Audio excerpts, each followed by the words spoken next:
तर मुंबई लोकलमधून प्रवास करताना होणारे अपघात रोखण्यासाठी ऑटोमेटेड डोअर क्लोजर म्हणजेच लोकलला स्वतःहून बंद होणारे दरवाजे बसवण्याची कल्पना मांडली जाते।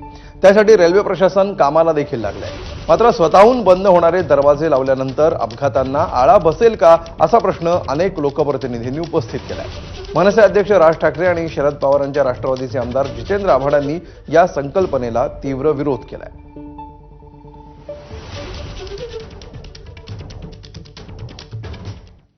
तर नव्या डब्यांचे दरवाजे बंद होणार असल्याचं रेल्वेच्या जनसंपर्क अधिकाऱ्यांनी म्हटलंय। आता रेल्वे बोर्डाने डिसिजन घेतलेला आहे की नवीन जे सगळ्या गाड्या येणार आहेत त्या सगळ्या गाड्या ह्या ऑटोमॅटिक डोअर क्लोजर सोबत येणार आहेत।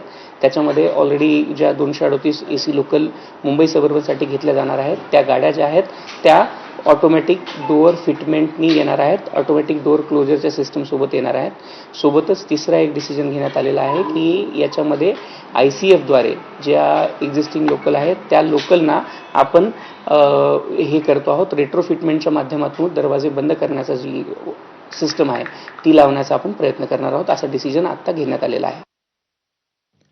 दरम्यान मुंब्रा दुर्घटनेनंतर आता लोकलच्या डब्यांचे दरवाजे बंद करण्यासंदर्भात चर्चा सुरू आहे आणि यावर राज ठाकरे आणि जितेंद्र आव्हाड काय म्हणतात बघूया। पण ज्या प्रकारचे आपण रेल्वे प्लॅटफॉर्म बघतोय आता, तुम्ही संध्याकाळी तुम्ही मुंबईचा प्लॅटफॉर्म बघून दाखवा, तुम्ही आज शिरून दाखवा मला त्या ट्रेनमध्ये।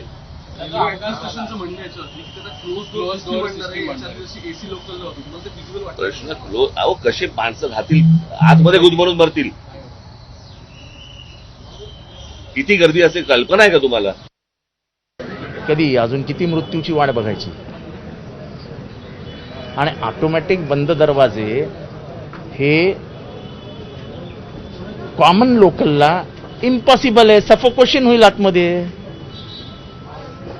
अहो श्वास तर घ्यायला हवा तर आली पाहिजे।